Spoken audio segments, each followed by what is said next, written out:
Hello students और the literary guy channel में आपका फिर से स्वागत है। सो this is the fourth part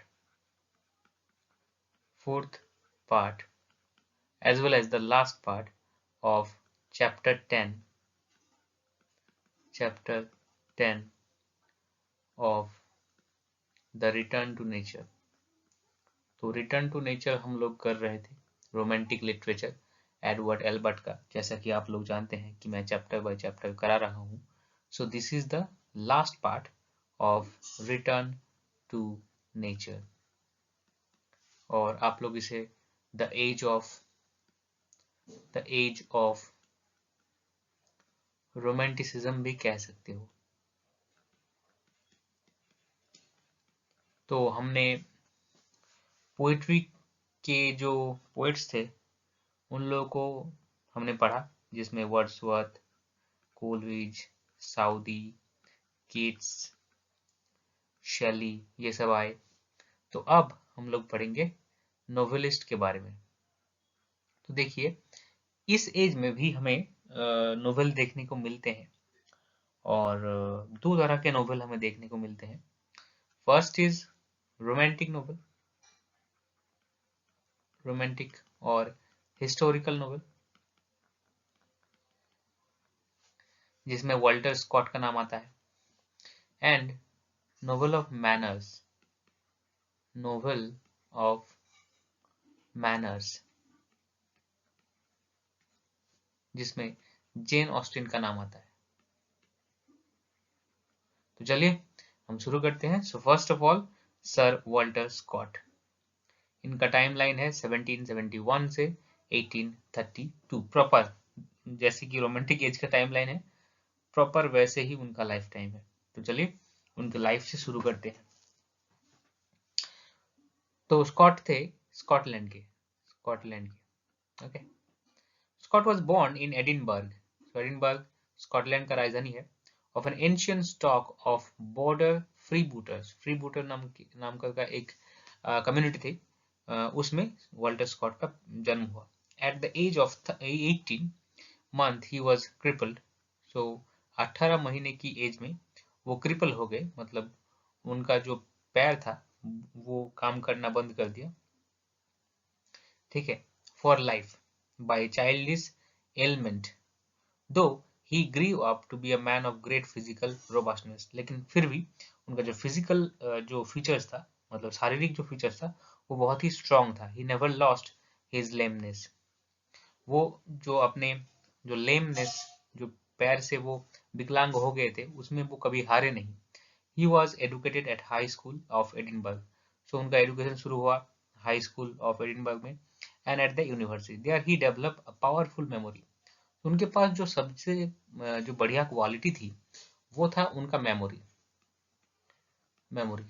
और इमेजिनेशन करने की कला, और power of imagination, power of imagination. तो ये दो क्वालिटी उनके पास भर भर कर थी।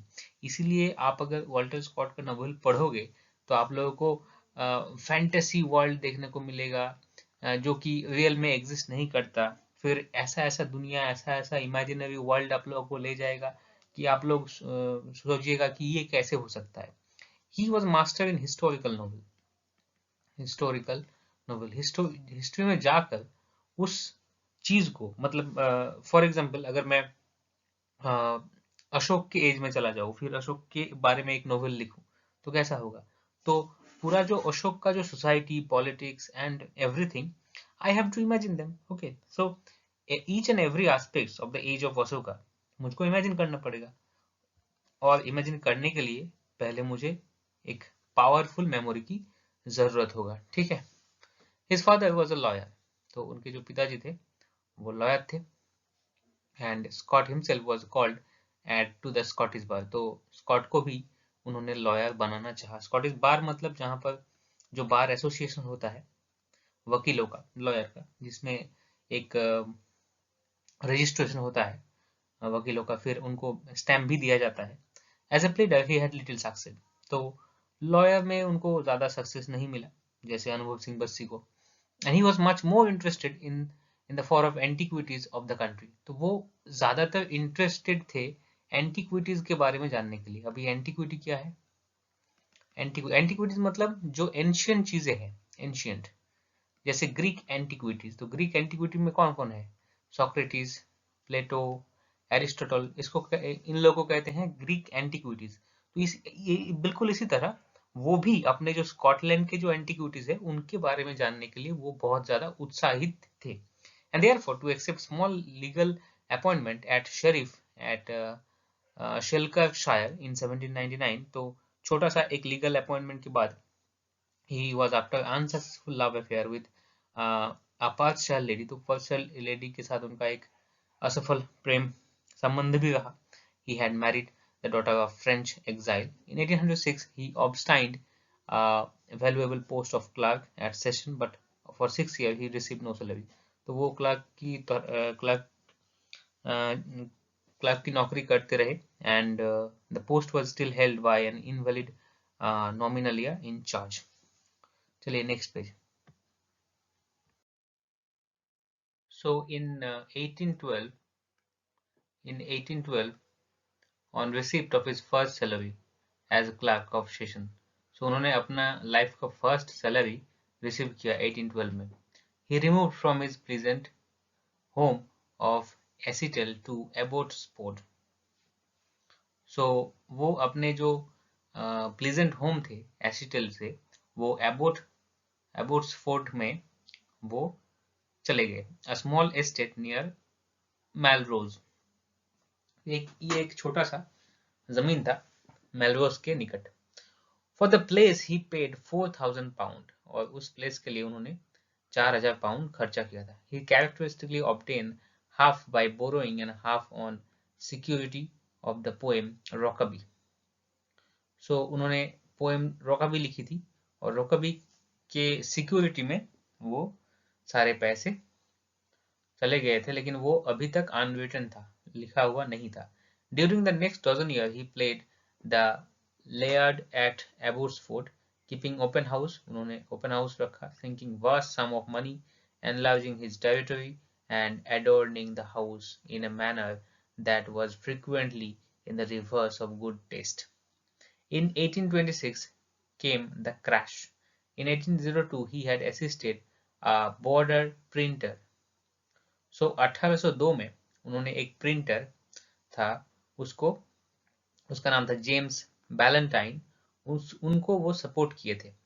ठीक है, उनको वो सपोर्ट किए थे to establish a business in Edinburgh. In 1805 Scott becomes secretly a partner, और उसके साथ वाल्टर स्कॉट उस बिजनेस में एक पार्टनर भी बन गए थे। Okay, as a printing from firm, the concern was a fair success, but an evil moment. In 1809, Scott, with another brother, John Ballantyne, started a publishing house। तो देखिए, तो दो आदमी थे, जेम्स बैलेंटाइन, जिसके साथ स्कॉट प्रिंटिंग का business चालू करते हैं, प्रिंटिंग का, और उसमें पार्टनर भी रहते थे, पार्टनर। ओके, उसका ही एक और भाई था John Ballantine.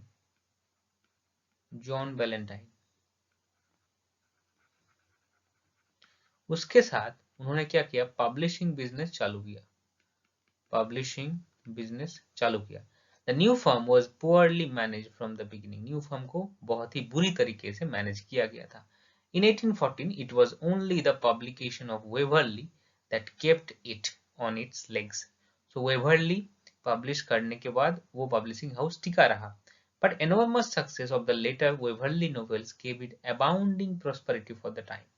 Then John Ballantyne, a reckless fellow, तो John Ballantyne जो कि publishing house के मालिक थे, वो एक reckless fellow थे, मतलब uncontrollable, वो अपना खुद का चीज को कंट्रोल नहीं कर पाते थे। ठीक है, he is an uncontrollable fellow, so plunged heavily into uh, a further commitment which entailed great loss। और उनकी वजह से बिजनेस में बहुत सारा लॉस हो गया। ओके, जैसा कि बिजनेस में होता है। सो उसके बाद Scott in his essay Scott, in his easy fashion, also drew heavily upon the firm's fund, and in 1826 the whole creation tumbled into ruin. और 1826 आते आते सारा जो बिजनेस था वो तबाह हो गया. With a great courage and sterling honesty, Scott refused to take course that other principal accepted naturally and compound with his creditor. तो उनके ऊपर बहुत सारा लोन पड़ गया, क्रेडिट बाकी रहा. Instead, he attempted what turned out to be impossible task of paying the debt, surviving it. His liability amounted 1,17,000. ये उनका लाइबिलिटी था, मतलब ये लोन था. Okay. Before he died, he had cleared 70,000 pounds. After his death, remainder was made good and chiefly from proceed of Lockhart's life, and his creditor were paid in full. उनके life जाने के बाद उनका जो biography था उसको बेचकर पूरा पैसा जो जिन्होंने पैसा दिया था उन लोगों को चुका दिया गया. The gigantic effort he made brought about his death. He had, और ये करने के दौरान ही उनका डेथ हो गया. तो यहाँ पर एडवर्ड एल्बर्ट क्या कह रहे हैं वो आपको समझना बहुत जरूरी है. तो देखिए, एडवर्ड एल्बर्ट कह रहे हैं कि इन्होंने दो बिजनेस चालू किया. एक तो हमारा जॉन वैलेंटाइन से, ठीक है, जेम्स वैलेंटाइन से, वो था प्रिंटिंग एक बिजनेस. फिर जॉन वैलेंटाइन से पब्लिशिंग बिजनेस चालू किया. उसमें ग्रेट लॉस हुआ और लॉस के बाद 1,17,000 उनका लोन हो गया और क्रेडिटर को वो पे करना पड़ेगा. लेकिन पे कौन करेगा? ये भी एक पार्टनर थे जो, मतलब वाल्टर स्कॉट थे, ये खुद एक पार्टनर थे उस बिजनेस में. तो बिजनेस में लॉस हुआ तो इनको भी जो नुकसान है वो भरना पड़ेगा, ठीक है ना. तो इसीलिए इतना सारा जो मतलब ऋण था, डेब्ट था, इतना सारा तो जो लाइबिलिटी था उसको भरने के लिए उन्होंने बहुत जल्द quickly he wrote various novels. He wrote various novels.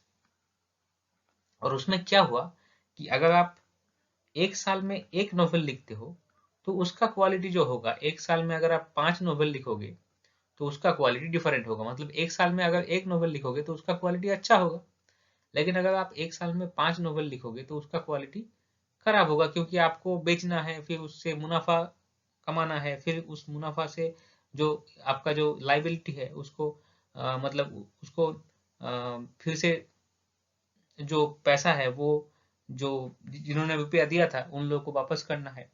तो इस प्रोसेस में उनका जो टैलेंट था, उनका जो रियल टैलेंट था वो वेस्ट गया, ठीक है. मतलब वो अपने आप को एक्सप्लॉइट किए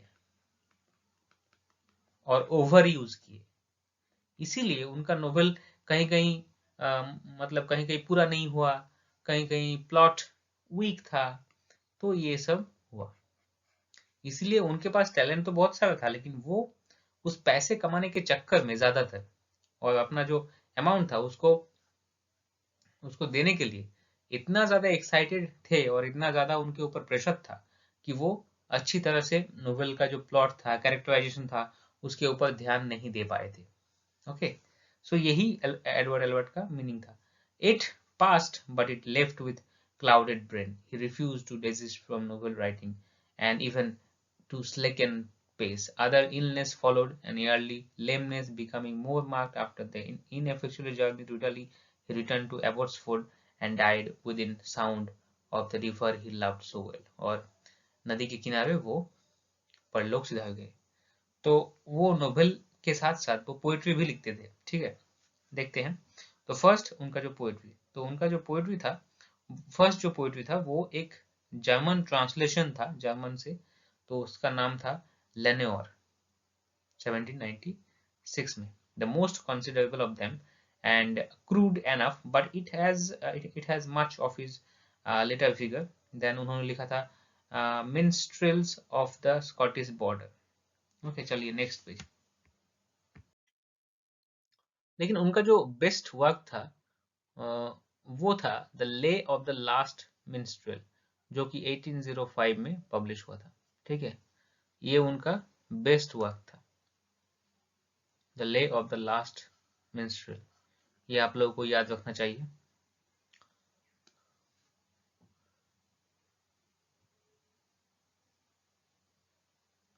and it is written in Christabel metre.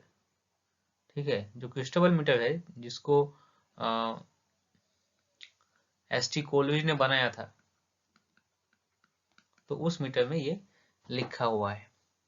Then memoriam 1808, okay, और the eve of Saint John, तो ये आप पढ़ सकते हो, चाहे तो स्किप भी कर सकते हो। Then next came the lady of the lake in 1810। It shall Scott usual picturesqueness makes particularly effective use of wild scenery of the Trossachs। तो उनके पास इमेजिनेशन पावर बहुत ज्यादा था, इमेजिनेशन पावर। ठीक है, तो इसीलिए वो वाइल्ड सीनरी यूज करते हैं, वाइल्ड सीनरी। ओके, चलिए next page.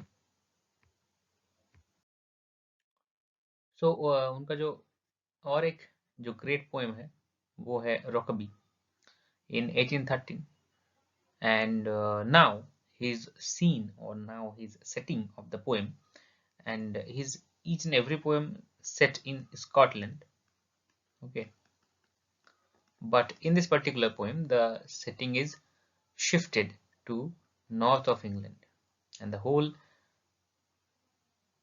this poem is inferior to its predecessor। मतलब जो ले ऑफ द लास्ट मिन्स्ट्रल था उससे ये मतलब inferior था, लो क्वालिटी का था। Then bridal of Triermain, the lord of the आइल मार्क अ डिक्लाइन क्वालिटी। तो इन कविताओं से उनका क्वालिटी जो है वो धीरे धीरे कम होता गया। In addition to this longer poem Scott composed many lyrics, उन्होंने मेनी लिरिक्स लिखा था। Though his lyrical note is on occasion uncertain, तो उनका जो ओकेजन था वो अनसर्टन था। These poems are generally a more sustained quality than his narrative work. Modern taste, Scott is here seen at his best. One eminent critic has even gone so far as to describe him as the chief lyric poet between Burns and Blake and Shelley. So उनको critics ने कहा है कि वो एक chief poet है between Burns, Robert Burns, William Blake and Shelley के दौरान। Though he is no love poet, वो कोई प्रेम के कवि नहीं थे।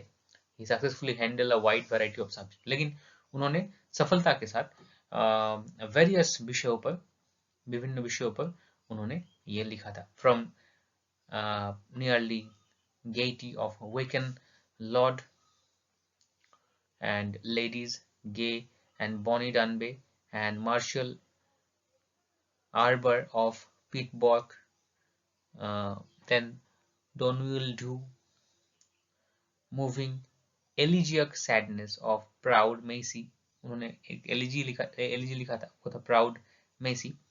It is in this type that he touches on something deeper and finer which provides us his best lyrics। तो इनको उनके कुछ बेस्ट लिरिक्स कहा जाता है। तो यहाँ पर एक स्पेसिमेन दिया गया है, अगर आप चाहे तो पढ़ सकते हैं, चाहे तो स्किप भी कर सकते हैं। चलिए next page.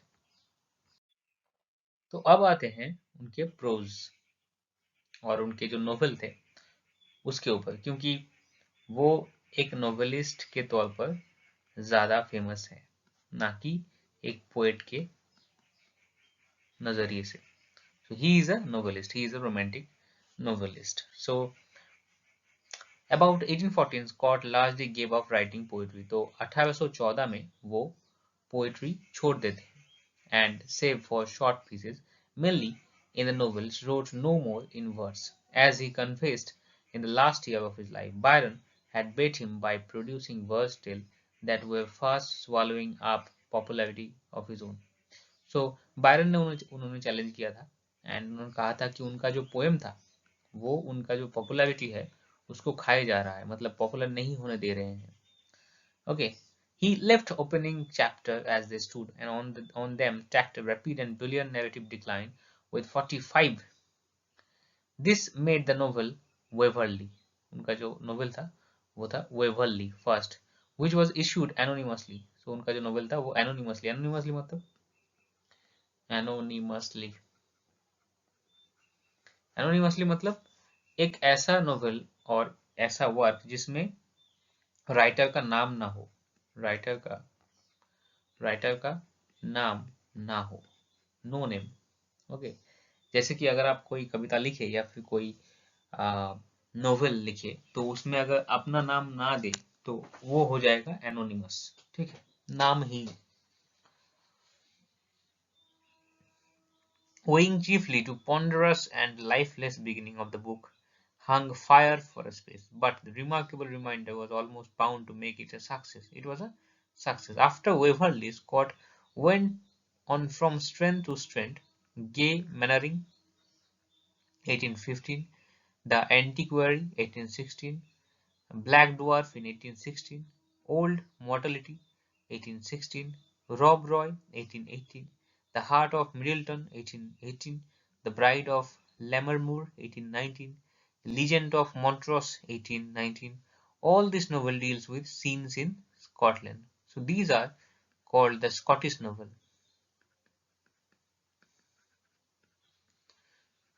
The main subject is Scotland and the setting is Scotland.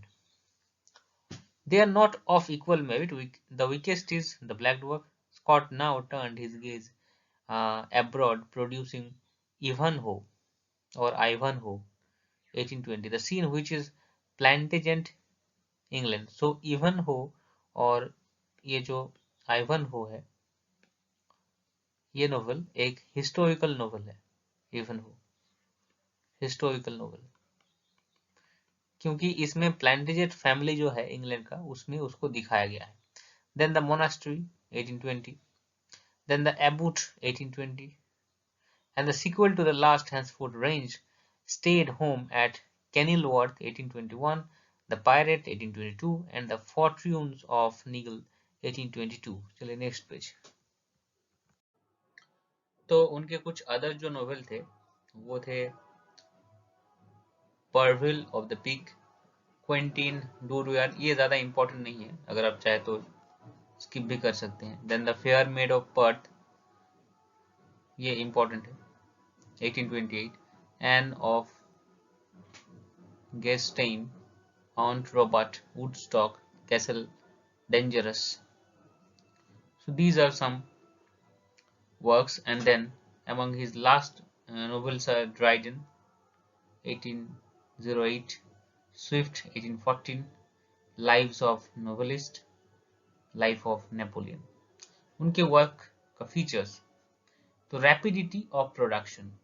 सो जैसा कि मैंने बताया था कि उनके ऊपर एक ह्यूज बर्डन था, उनके ऊपर एक ह्यूज बर्डन था, ठीक है, एक ह्यूज बर्डन था, एक ह्यूज लोन था, वो लोन को उनको चुकाना था। ठीक है, तो वो लोन चुकाने के लिए बहुत सारा नोवेल एक साथ लिखते थे। ठीक है, और इसके दौरान उनका जो क्वालिटी था वो कॉम्प्रोमाइज होता था। So the quality, I mean the characterization,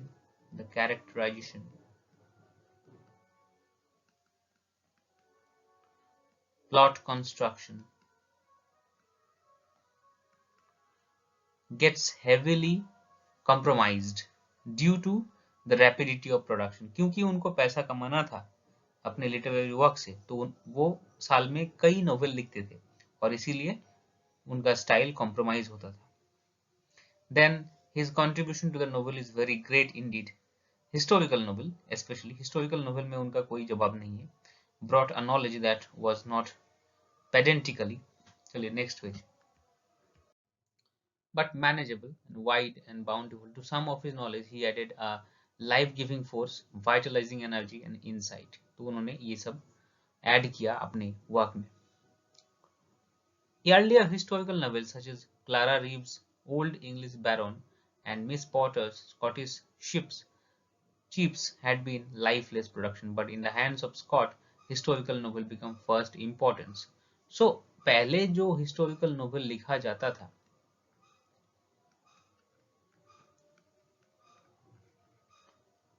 वो खाली हिस्टोरिकल डॉक्यूमेंट था, उनमें कोई जान नहीं था। लेकिन वाल्टर स्कॉट नोवेलों में जान फूंक दिए। ठीक है, उनका जो इमेजिनेशन पावर था उससे आपको ऐसा लगेगा कि आप वही एज में जी रहे हो, आप वही एज में घूम रहे हो, जैसे कि the Guy Mannering, the antiquity. To this type of fiction, he added freshness as well as his broad and sane handling of character and incident. His Shakespearean qualities, उनके पास कई Shakespearean quality था, जैसे prose of Shakespeare and several respect composition is fairly just. He resembles Shakespeare in free manner in which ranges high and low. तो वो जो high and low status के लोग हैं उनको ड्रॉ करने में शेक्सपियर से उनका जो क्वालिटी है वो मिलता जुलता है। And his character drawing capacity, but his villains are melodramatic. उनके जो विलन है वो मेलोड्रामेटिक थे, एक्सेसिव इमोशनल थे। Okay, his style, the following exact will give idea of Scott style. तो यहाँ पर एक स्पेसिमेन दिया गया है, अगर आप चाहें तो पढ़ सकते हैं, चाहे तो स्किप भी कर सकते हैं। चलिए नेक्स्ट पेज। तो चलिए अब हम शुरू करते हैं जेन ऑस्टिन को। तो देखिए, रोमांटिक एज में जो दूसरा बड़ा नाम है नोवेल के क्षेत्र में वो है जेन ऑस्टिन। और जेन ऑस्टिन का जो नोवेल है वो नोवेल ऑफ मैनर्स कहा जाता है, नोवेल ऑफ मैनर्स, क्योंकि ये इनके जो नोवेल्स है वो 18th और 19th सेंचुरी का जो मैनर्स था सोसाइटी का उसको क्रिटिसाइज करती है और सटायर करती है। ठीक है, एक और चीज जो जेन ऑस्टिन को दूसरे नोवेलिस्टों से अलग करती है वो है कि देखिए ये एज था, age of romanticism, age of romanticism. लेकिन एक अद्भुत बात है कि एज ऑफ रोमांटिसिज्म में होने के बावजूद जेन ऑस्टिन के ऊपर रोमांटिसिज्म का कोई भी इन्फ्लुएंस नहीं पड़ता है। So she is very much classical in his approach, और वो रैशनैलिटी, लॉजिक को ज्यादा तवज्जो देती थी। एंड उन्होंने कभी भी, जैसे वर्ड्सवर्थ, कोलवी, जैसे कि वो रोमांटिक जो सेंसिबिलिटी है वो उनमें कभी नहीं आया। ये एक आश्चर्य की बात है कि उस एज में होते हुए भी उस एज से इतना दूर कोई कैसे रह सकता है। आजकल के जो टीवी सीरियल या फिर नोवेल होते हैं, सेंटिमेंटल नोवेल, वो इनके नोवेल से ही इंस्पायर्ड है। जो पारिवारिक जो माहौल होता है, the theme always is family. Family में क्या होता है, फैमिली में छोटी बड़ी चीजें या फिर जो औरतें मिलती हैं बॉल में या फिर पार्टी में, इनके नोवेल में वही सब दिखाया जाता है। लेकिन इतना इंटरेस्टिंग तरीके से ये प्रेजेंट करती है कि आप लोगों को मजा आने लगता है पढ़ने में। तो चलिए शुरू करते हैं। तो Jane Austen was daughter of Hampshire clergyman. तो उनके जो पिताजी थे वो थे क्लर्जीमैन, जो कि चर्च में काम करते थे। Was born at Steventon, she was educated at home. तो पहले लड़कियों को यूनिवर्सिटी में अलाउ नहीं होता था, तो इसलिए उनको भी घर में ही पढ़ाया गया। Father was a man of good taste in the choice of reading material, and Jain education was conducted on sound line. Her life was unexciting. उनका जो लाइफ था वो अनएक्साइटिंग था, क्योंकि वो उनके लाइफ में कोई एडवेंचर नहीं था। उनका सारा लाइफ वही एक दूसरे के घर में जाकर पार्टी या फिर बॉल डांस करने में ही बीता। Being little more than a series of pilgrimage at different places, residence including fashionable resort of Bath. On the death of the rector, his wife, two daughters removed from neighborhood. उनके पिताजी के मृत्यु के बाद उनको और उनकी माँ को निकाल दिया गया था साउथहैम्पटन से। Where the majority of Jane Austen novels were written, her first published work were issued anonymously. तो पहले की जो उनका जो नोवेल था वो एनोनिमसली पब्लिश होते हैं, क्योंकि राइटिंग को एक औरत के लिए उस टाइम अच्छा नजरिए से नहीं देखा जाता था। ठीक है, और औरतों को कई भी पेशाओं में जो जेंट्री की जो औरतें होती थी, तो उन लोगों को कोई भी प्रोफेशन लेने से वो बचते थे, क्योंकि प्रोफेशन लेना मतलब उनको उनका जो सोशल स्टेटस था वो नीचे गिराना जैसा था। Okay, her novels. The chronology of Jane Austen novel is not easy. तो उन्होंने कब कौन सा नोवेल को लिखा था ये जानना हमारे लिए इजी नहीं है, क्योंकि उनका फर्स्ट नोवेल जो था वो बहुत देर लिखा गया था, लेकिन उनका दूसरा नोवेल पहले लिखा गया था, ऐसे हुआ था, ठीक है। बट हम पब्लिश ईयर के हिसाब से और राइटिंग ईयर के हिसाब से मैनेज करके लिखेंगे। तो देखिए, her first novel is pride and prejudice, written between 1796 to 97 and publish होता है 1813 में। All there we have middle class family pursuing common ground. यहाँ पर हमें एक मिडिल क्लास फैमिली देखने को मिलता है। And the heroine is a girl of spirit, हमें हीरोइन देखने को मिलता है। हीरोइन जो है वो है एलिजाबेथ, आप लोगों को पता है, Elizabeth Bennet.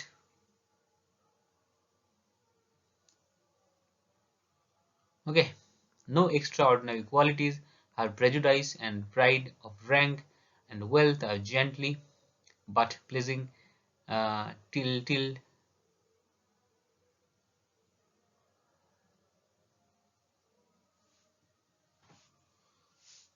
so tilted as if they are being subjected on electric current.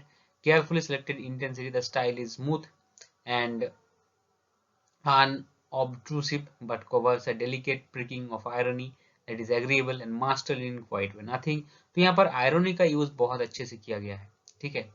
Nothing quite like it appeared before in novel, and it on obtrusive and dexterous art, the book is considered to be her masterpiece. This is considered, the Pride and Prejudice considered the masterpiece of, मतलब सबसे अच्छा work of Jane Austen, ठीक है। चलिए next page.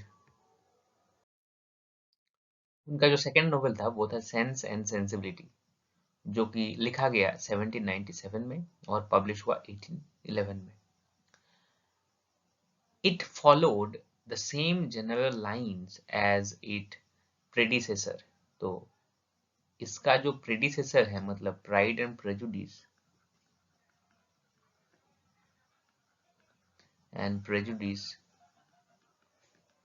उसको ही ये follow करता हुआ हमें देखने को मिलता है।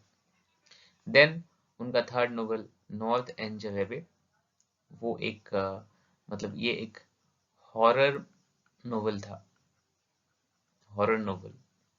और हॉरर नोवेल भी आप नहीं कह सकते उसको, इसको कह सकते हो मॉक हॉरर, क्योंकि इसमें कोई रियल का एक्चुअल भूत नहीं था। जैसे कि आप भूल भुलैया देखे होंगे, भूल भुलैया अक्षय कुमार का, तो उसमें भी जो एक्चुअल भूत नहीं है, लेकिन जो साइकोलॉजिकल जो ट्रॉमा है, साइकोलॉजिकल जो प्रॉब्लम है, उससे एक ख्याली पुलाव हर वक्त चलता रहता है कि यहाँ पर भूत है, भूत है, भूत है। The book begins as a burlesque, burlesque मतलब एक तरीके का लिटरेरी टर्म होता है, जहाँ पर जो एस्टेब्लिश जो लिटरेरी टर्म है उसको मतलब उसको स्कूप किया जाता है, जैसे कि रोस्ट किया जाता है, तो वैसे ही उसको बार्लेस कहा जाता है। द रेड, तो ये किसको बार्लेस कर रहा है, ये रेडक्लिफियन जो नोवेल है, रेडक्लिफियन, तो एन रेडक्लिफ करके, एन रेडक्लिफ, एन रेडक्लिफ करके एक महिला नोवेलिस्ट थी, जिसको आपने ट्रांजिशन एज में पढ़ा होगा। तो उन्होंने ये टेरर स्कूल और हॉरर स्कूल को चालू किया था, जहां पर गोरी हॉरर सीन दिखाया जाता था, ठीक है। तो उसको क्रिटिसाइज करने के लिए जेन ऑस्टिन ने ये लिखा था। तो the heroine of the novel, मतलब नॉर्थ एंजल एबी का जो हीरोइन है, वो बाथ विजिट करने जाती है, और वहां पर शी इमेजिन रोमांटिक पॉसिबिलिटीज, और वहां पर वो वेरियस पॉसिबिलिटीज इमेजिन करती है, ख्याली पुलाव बनाती है कि यहाँ पर ये हो सकता है, ये हो सकता है, but is in the end ludicrously undecisive, लेकिन आखिर में उनको पता चलता है कि ये सब कुछ भी रियल नहीं है. The incident of the novel are common place and the character flatly average. तो कैरेक्टर आर फ्लैट, मतलब राउंड कैरेक्टर नहीं थे. बिटवीन 1798 टू 1811 उन्होंने 3 और नोवेल लिखा, जिसका नाम है मैन्सफील्ड पर्ड 1814, हेमा 1815 में लिखा गया और पब्लिश हुआ 1816 में, देन परसुएशन 1815-16 में लिखा गया और पब्लिश हुआ 1818 में. द नोवेल आर मोर और लेस सेम. ओके, तो फीचर्स ऑफ हर नोवेल, उनका नोवेल का जो फीचर्स था, तो फर्स्ट जो फीचर है वो है her plot. Her skilfully constructed plot are severely unromantic. तो जो प्लॉट होता था वो स्किलफुली कंस्ट्रक्टेड होता था, स्किलफुली कंस्ट्रक्टेड होता था, मतलब प्लॉट में कोई खामियां नहीं थी, लेकिन जो प्लॉट था वो थोड़ा अनरोमांटिक था, अनरोमांटिक था. अब अभी अनरोमांटिक मतलब क्या है? अनरोमांटिक मतलब it is not, it is not very much full of adventure. Adventure नहीं था उसमें, एडवेंचर ट्रैवल ये सब नहीं था. थम्स अप जैसा नहीं था कि टेस्ट द थंडर. वो एक स्लो ग्रोइंग नोवेल था. Her first work, beginning as a burlesque of horror in fiction, finishes by being excellent example of her ideal novel. As her art develops, even slight casualties of common life, जो आम जिंदगी के जो घटनाएं हैं वो इनके नोवेल में हमें देखने को मिलते हैं. जैसे कि आप प्राइड एंड प्रेजुडिस अगर पढ़े होंगे तो वहां पर एक इलोपमेंट है, भाग जाना, मतलब लड़के लड़की को लेकर भाग जाता है, ये घटना वहां पर सेंटर क्लाइमैक्स होता है. So the climax of the novel is an elopement of a girl by her lover. सो ये घटना एक नोवेल का क्लाइमेक्स कैसे हो सकता है? अगर आप हिस्टोरिकल नोवेल लिख रहे हो, अगर आप बाहुबली जैसे मूवी बना रहे हो, तो this can not be a climax. लेकिन जेन ऑस्टिन ने इसको क्लाइमेक्स बनाया था. Life in her novels is governed bye an easy decorum. तो उनके नोवेल में जो लाइफ है वो इजी डेकोरम में चलता है. Moments of fierce, passion and even deep emotion never occur. तो डीप इमोशन नहीं कभी आता. And only the highest art can make such plot attractive. तो इसमें जो टैलेंट है उनका, वो टैलेंट ये है कि इन जो छोटी छोटी घटनाएं हैं, इन छोटी छोटी घटनाओं को भी वो आर्टिस्टिकली ऐसे प्रेजेंट करते हैं जैसे आपका मन लगा लगा रहता है. तो आज का जो सीरियल है, मतलब डेली सोप, वो इनके नोवेल से ज्यादा इंस्पायर्ड होता है. ठीक है. हर characters Her characters develops with minuteness and accuracy. They are ordinary people. तो उनके जो कैरेक्टर होते हैं वो ज्यादा हीरोइक नहीं होते, वो ऑर्डिनरी कॉमन पीपल होते हैं. But are convincingly alive. She is fond of introducing clergyman. तो उनका सबसे पसंदीदा जो कैरेक्टर था उनके नोवेल में वो था क्लर्जीमैन. अब ये क्यों हुआ? इसके पीछे एक बहुत बड़ा रीजन है. She is fond of introducing clergyman because उनके जो पिताजी थे वो खुद एक क्लर्जीमैन थे, all of whom strike the reader as being exactly like clergymen, though each has his own individual characteristic. She has uh, she has many characters of first class, like Mr. Collins in Pride and Prejudice, वो भी clergyman थे, the garrulous Miss Bates in Emma, and the selfish and vulgar John Thorpe in Northanger Abbey. Her characters are not types. उनके character types नहीं थे, but individual थे. Her method of portrayal is based upon the accurate observation. तो उनका जो portrayal of character था वो imagination से उपजा हुआ नहीं था, बल्कि उनका जो ऑब्जर्वेशन था, सोसाइटी को ऑब्जर्वेशन, वहां से पैदा हुआ था. And quiet but in incisive irony. और उनके कैरेक्टर में एक रोल था जो था आयरनी, मतलब रिवर्सल ऑफ सिचुएशन. आप सोचते हैं कुछ और होता कुछ और. Her uh, her male characters have certain softness of day and temper, but her female characters are almost unexceptionally in and perfection of finish. चलिए next page.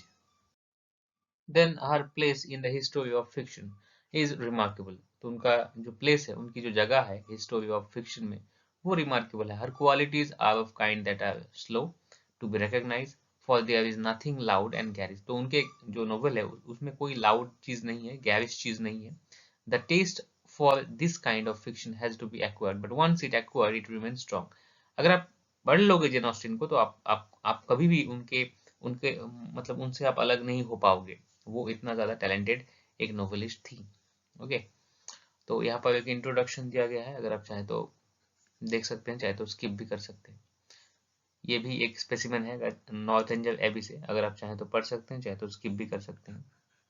चलिए नेक्स्ट पेज. तो हम अब आ चुके हैं अदर नोवेलिस्ट के ऊपर, तो चलिए देखते हैं. तो फर्स्ट वन जो है वो है मारिया एजवर्थ. इनका टाइमलाइन है 1767 से 1849. So she was born in Oxfordshire, but after earliest year spent most of an uneventful life in Ireland. तो उन्होंने अपना जो लाइफ था वो आयरलैंड में बिताया. Her books are numerous, but I today little read. So आज कोई उनकी बुक को नहीं पढ़ता, लेकिन they fall into three classes: short stories for children, such as Simple Susan, which were collected in Parents Assistant and Yearly Lesson, Irish Tales, and other. So कुछ जो important काम है वो है Belinda, Leonora, Patronage and Harrington. बाकी आपको कुछ याद रखने की जरूरत नहीं है. देन जॉन गर्ल्ट, ये आयरशायर में पैदा हुए थे. देन वो लंदन को आए. देन उनकी जो बेस्ट नॉवेल्स हैं वो हैं द आयरशायर लेगेटीज और Pringle family, the annals of parish. चलिए नेक्स्ट पेज. देन आते हैं विलियम हैरिसन एन्सवर्थ. तो आप चाहे तो याद रख सकते हैं, चाहे तो नहीं भी रख सकते हैं, कुछ खास इंपॉर्टेंट नहीं है. Then George P R James, याद रखने की कोई ज़रूरत नहीं. चलिए next page. So Charles Lever, born in Dublin and Trinity College. इनका जो फेमस वर्क है वो है द कॉन्फेशन ऑफ हैरी लॉरिक्यूअर. बाकी याद रखने की ज़रूरत नहीं है. फ्रेडरिक मैरियट, कोई ज़रूरत नहीं. चलिए नेक्स्ट पेज. देन आते हैं माइकल स्कॉट. तो माइकल स्कॉट भी ज़्यादा इंपॉर्टेंट नहीं है, चाहे तो याद रख सकते हैं, चाहे तो स्किप भी कर सकते हैं. जो इम्पोर्टेंट है वो है Thomas love peacock. The son of London merchant, was born at Weymouth and he was privately educated, unsuccessfully tried a number of clerical business, लेकिन वो उसमें सक्सेसफुल नहीं हुए. उन्होंने in 1812 he met Shelley, whom he mentioned a close friendship until latter's death. His fame rests rather upon his verse, though the song which he scattered through his novel extremely good. His early verses, Palmyra and other poems, the genius of themes, the philosophy of melancholy. Then he wrote 7 novels: Headlong Hall, Melnicott, Nightmare Abbey. This is the most important work. This is the most important work of Thomas Love Peacock, Nightmare Abbey. Okay. Then Maid Marian, The Misfortune of Elphine, Crockett Castle, Garil Grange. Okay.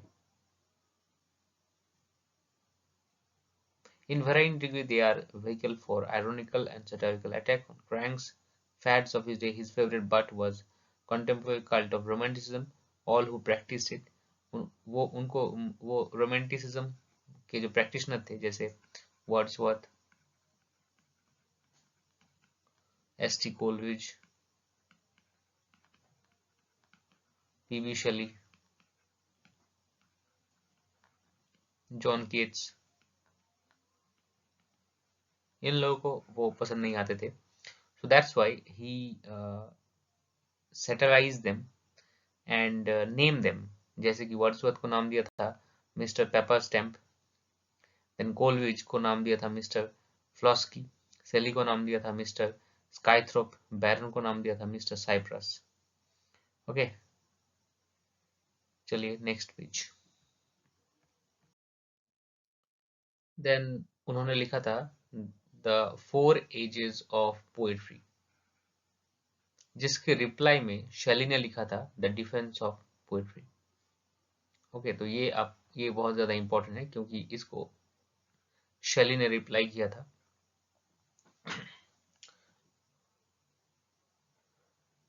चलिए next, Washington आयरविंग was the first American novelist to establish European reputation. तो वो first American novelist थे। उनका जो work था वो था history of New York, legend of Alhambra, then life 1849, history and life voyages of Columbus, then conquest of Granada etcetera. Then James Fenimore Cooper, ये भी न्यू जर्सी से थे, येल कॉलेज, अमेरिकन थे। इनका जो नोवेल था वो था the spy 1821 and the pilot precaution. चलिए नेक्स्ट पेज। उनका अदर वर्क था the red rover, the pathfinder, the deer slayer, the last of the Mohican. ये बहुत ज्यादा इंपॉर्टेंट है अमेरिकन लिटरेचर के पर्सपेक्टिव से। The last of the Mohican. चलिए अब हम आते हैं प्रोज राइट। तो रोमांटिक प्रोज, तो रोमांटिक प्रोज में हमें 3 आदमी मिलते हैं। First one is Charles lamb. Charles lamb 1775 to 1834, a friend of S.T. Coleridge.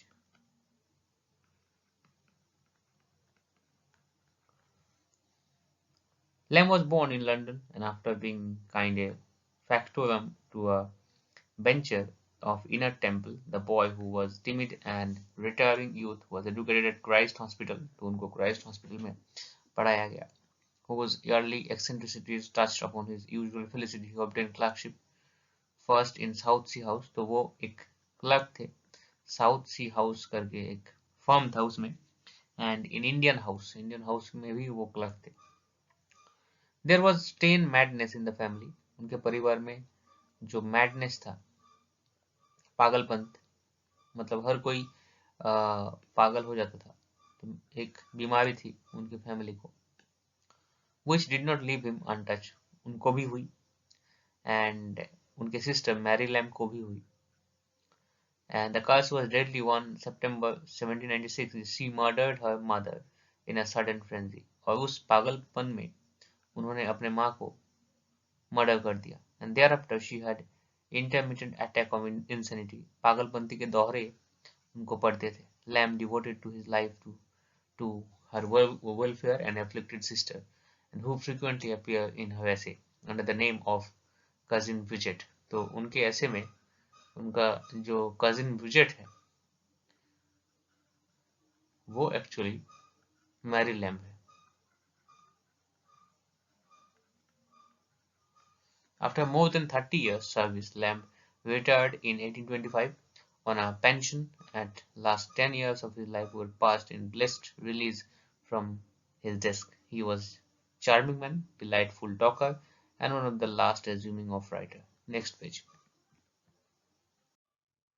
उनका essays. So Lamb started his literary career as a poet. तो वो अपना करियर एक पोएट की तरह शुरू करना चाहते थे। Okay, including well-known the old familiar faces to Hester. He attempted a tragedy named John Woodville. तो उन्होंने एक ट्रेजेडी भी लिखा था जॉन वुडविल करके, in the style of his favorite Elizabethan playwrights, but it had no success. लेकिन उस ड्रामे का कोई सक्सेस नहीं मिला। Then उन्होंने लिखा हमारा सबसे पसंदीदा वर्क जो था टेल्स फ्रॉम शेक्सपियर in 1807 अपनी बहन मैरी लैम्ब के साथ मिलकर। ठीक है, ये बच्चों के लिए उन्होंने लिखा था। स्कूल में जो बच्चे होते हैं उनको शेक्सपियर को समझने के लिए उन्होंने ये लिखा था। written in collaboration with his sister and skillfully done and agreeable to read. His critical work, most substantial selection of which is to be found in his Specimen of English Dramatic Poet who lived about the time of Shakespeare. तो वो Shakespeare को बहुत ज़्यादा पसंद करते थे, तो इसीलिए शेक्सपियर के ऊपर ये बुक लिखा था। और ये शेक्सपियरियन क्रिटिसिज्म के नज़रिए से, शेक्सपियरियन क्रिटिसिज्म के नज़रिए से it is a very important book. It is a very, very important book.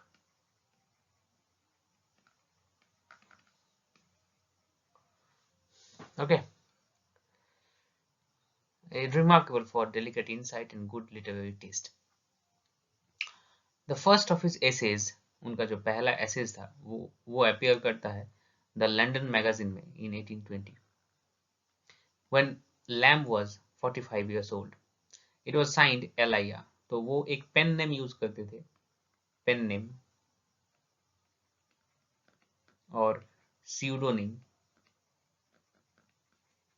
जो था एलिया और Elia is taken almost at random and then a foreigner clerk at South Sea House. Original series published in The Essays of Elia. एक volume आता है 1823 and second volume आता है The Last Essays of Elia in 1833. Okay. In subject they are usual miscellaneous kind ranging from chimney sweep to old China. तो subject में variety हमें देखने को मिलते हैं चिमनी स्वीप से ओल्ड चाइना जार तक. They are both touched with personal opinion. So अब इसमें एक और चीज है जो आप लोगों को ध्यान रखना जरूरी है कि जब ऐसे लिखा गया था first time by Francis Bacon, तो वो बहुत ज्यादा ऑब्जेक्टिव था, ठीक है। लेकिन जब हमारे चार्ल्स लैम्ब साहब ने लिखा तो वो उनका ऐसे बहुत ज्यादा सब्जेक्टिव हो गया, इसीलिए इनके ऐसे को कहा जाता है रोमांटिक एसेज, क्योंकि इसमें पर्सनल ओपिनियन आते हैं। और इन दोनों के बीच में मतलब Francis Bacon objective essays, Charles Lamb subjective essays, और इन दोनों के बीच में खड़े हैं जोसेफ एडिसन, जो ना बहुत ज्यादा सब्जेक्टिव ना बहुत ज्यादा ऑब्जेक्टिव थे। तो this is the journey, okay, this is the journey from objective essay to personal essays और romantic essays of Charles Lamb. तो पर्सनल ओपिनियन थे उसमें, then recollection memories थी, and oddly obtruded that interest in the subject nearly swamped by the reader's delight in author. No essayist is more egotistical than Lamb, but no egotist can be artless yet so artful, so tearful yet so mirthful, so pedantic yet so human. तो वो सब थे, मतलब उनके ऐसे में सुख दुख आर्टिस्ट्री सब कुछ हमें देखने को मिलते हैं। It is this delicate clashing of humors, like the chiming of sweet bells and efforts of chief delight to Lamb's reader. It is almost impossible to do justice to his style. It is old-fashioned, bearing echoes and odors from older writers like Thomas Browne. Thomas Browne का style वो follow करते थे, and Thomas Fuller. It is full of long, curious words, dashed with frequent exclamation and parentheses. तो वो ज्यादातर punctuation mark, parentheses, exclamation ये सब ज्यादा यूज करते थे। The humor that runs through it all not strong. जो ह्यूमर आता था उसके उनके ऐसे में वो strong नहीं था, but airy, almost elfish in note. It vibrates faintly, but application never lacks precision. His pathos is much of the same character. तो उनके ऐसे में हमें एक blending देखने को मिलता है, एक blending देखने को मिलता है between humor plus pathos humour मतलब जो हंसी का मोमेंट है उसको ह्यूमर कहा जाता है। पैथोस मतलब जो दुख का टाइम है, सुख और दुख ऐसे ब्लेंड किया है जैसे लाइफ इन इटसेल्फ। जैसे अगर आप ड्रीम चिल्ड्रन को पढ़ोगे तो आपको इसको मालूम पड़ेगा। It depends into the quivering sigh of regret. He is so sensitive and so strong and so cheerful, yet so unalterably doomed to sorrow. Okay, चलिए नेक्स्ट पेज। यहाँ पर एक स्पेसिमेन दिया गया है, अगर आप चाहें तो पढ़ सकते हैं, चाहे तो स्किप भी कर सकते हैं। देन हमारे आते हैं Thomas De Quincy. Thomas De Quincy from 1785 to 1859। De Quincey was born in Manchester, तो वो मैनचेस्टर में पैदा हुए, where his father was a rich merchant. The elder De Quincey left considerable property, तो जो उनके पिताजी थे तो मरने के बाद वो अपने बेटे के नाम पर बहुत सारा प्रॉपर्टी लिख गए थे। But De Quincey himself was improvident and unreliable, तो वो अनरिलायबल थे, मतलब उनके ऊपर कोई विश्वास नहीं कर सकता और रिलाई नहीं कर सकता, डिपेंड नहीं कर सकता फॉर हिज फाइनेंशियल अफेयर, तो वो अपने फाइनेंस को अच्छी तरह से मैनेज नहीं कर पाते थे। He was educated at Manchester Grammar School and then Oxford, तो वो ऑक्सफोर्ड से ग्रेजुएटेड थे। There he studied for long time, distinguishes himself for ability in Greek while he was undergraduate in 1804 and he first became acquainted with opium, और वहाँ वो opium से मिलते हैं। ओपियम मतलब जो एक तरीके का फल होता है, फल का बीज, जो जिसको खाने के लिए, खाने के बाद क्या होता है, नशा होता है, ड्रग्स जैसा। Soaking his tobacco and in the drug, then smoking in order alternative planes of neurologia, तो न्यूरोलॉजिया को जो होता है, जो एक सडन पेन होता है, ठीक है, उसको ठीक करने के लिए ये ड्रग वो लेते थे, ओपियम लेते थे। His money was always easily spent, उनका जो पैसा था वो बहुत जल्दी खर्च हो जाता था। Next page. And early struggle were painful to make both end mates. He earned precious livelihood by journalism, वो journalism करते थे, and spent the year 1809 to 30 और most part in the Lake District, तो वो Lake District में रहे जहाँ पर वर्ड्सवर्थ, साउदी and कोलरिज रहते थे, and become intimate with the local literary celebrities. During this time, his devotion to drug was excessive, but he produced a large amount of work, then becoming loosely attached to the Blackwoods magazine, तो वो Blackwood magazine से attach हो गए। He removed to Edinburgh. In this neighborhood, he remained till the end of his long life in the Scottish capital, तो वो Scottish capital में ही रहे। उनके work, De Quincey is one of the authors whose work is to be rigorously shifted. He wrote large amount of prose, most of his hack work, तो उनका जो maximum work था वो हैक वर्क था। Hack work मतलब एक work के ऊपर अगर आप कुछ वर्क लिखते हो तो उसको हैक वर्क कहते हैं, जल्दी जल्दी। Fair proportion of good quality and small amount of highest marriage, तो उनका जो बेस्ट वर्क था, बेस्ट वर्क वो था confession of an English opium eater. Confession of an English opium eater, अगर आप इसको पढ़ोगे तो आप हंस हंस कर मर जाओगे। कभी मैं रेकमेंड करता हूँ कि आप एक बार जरूर इसको पढ़िएगा। इसमें मतलब हिंदू देवी देवताओं भी है, सभी है, तो आप इसको अगर पढ़ेंगे तो आपको मालूम चलेगा कि किस लेवल का राइटर है थॉमस डी क्विंसी। ये पब्लिश हुआ था लंदन मैगजीन में।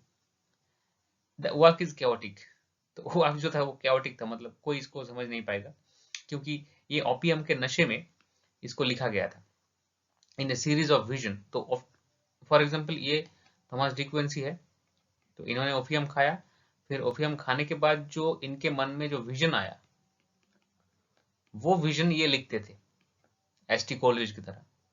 और ये confession of an opium eater, confession of an English opium eater में ये रिकॉर्ड करते थे, एंड ड्रीम्स आते थे।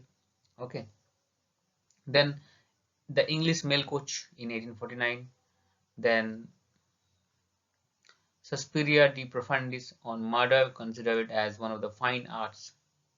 देखिए इनका work, murder considered as one of the fine arts, तो मर्डर को भी ये फाइन आर्ट्स समझते थे। सो ये था उनका। तो यहाँ पर एक स्पेसिमेन दिया गया है, अगर आप चाहे तो पढ़ सकते हैं, चाहे तो स्किप भी कर सकते हैं। चलिए नेक्स्ट पेज। तो अब हम आते हैं William Hazlitt. William Hazlitt 1778 to 1830.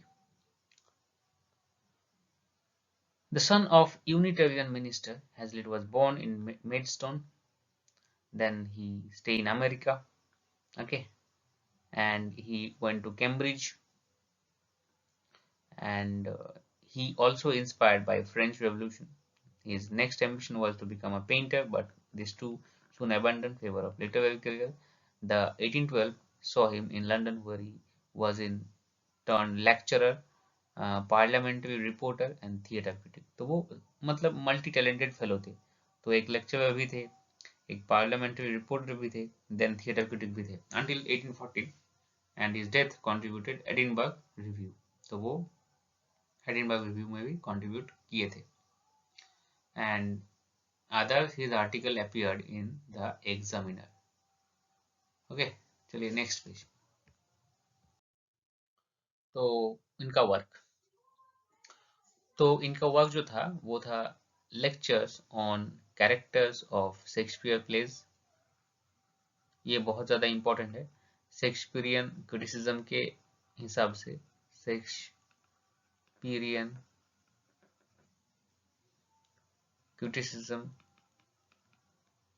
के पॉइंट ऑफ व्यू से आप लोग जो लोग पीजी में हो, इंग्लिश पीजी में हो, उनका एक पेपर है शेक्सपियरियन क्रिटिसिज्म, तो इसके लिए बहुत ज़्यादा इंपॉर्टेंट है। Then English poets, the English comic writers, the dramatic literature of the age of Elizabeth, best essays were collected in round table talk and original essays. Okay.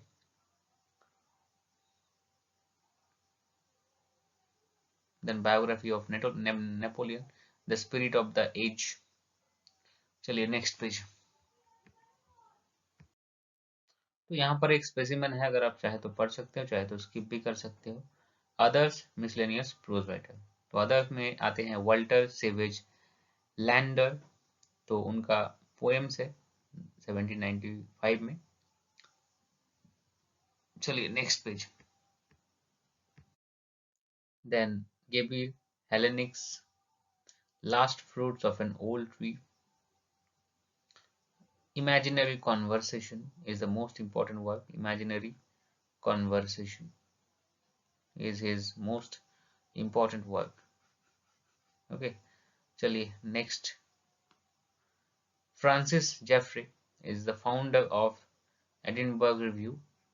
So he is the founder of Edinburgh Review, Francis Jeffrey, and he was born in Edinburgh.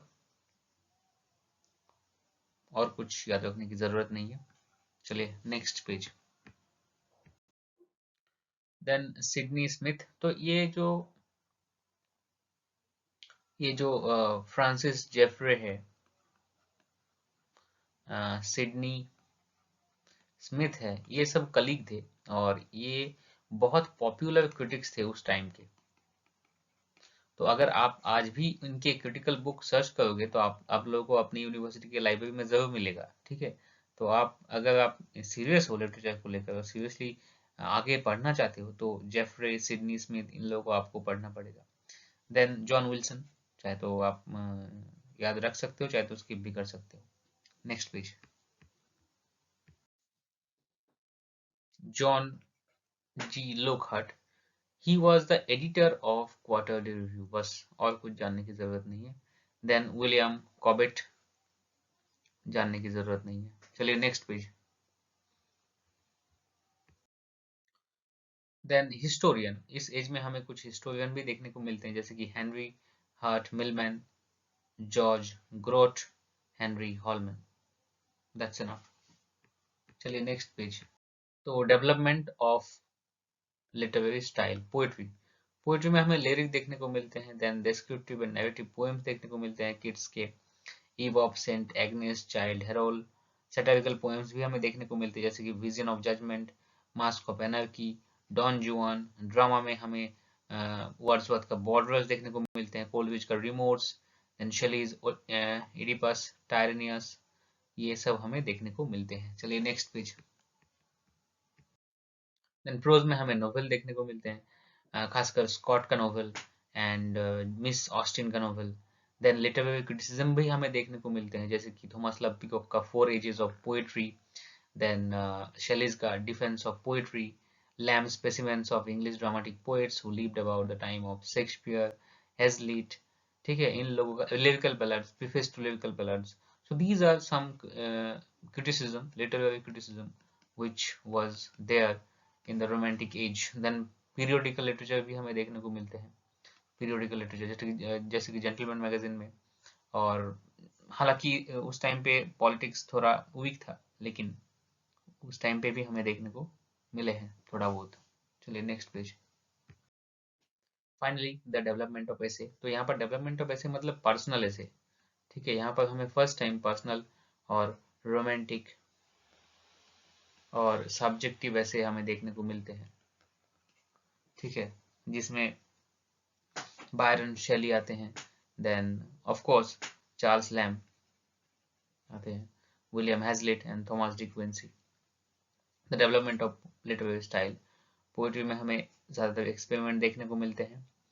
The best work of Coleridge and Shelley is marked by greatest simplicity, but on the other hand, kids too fond of golden diction resist temptation to be on it. Prose in the period of pose we behold dissolution and more. चलिए next page. तो ये सब आपको पढ़ने की जरूरत नहीं है. चलिए next page. So this is it. So we have finished the age of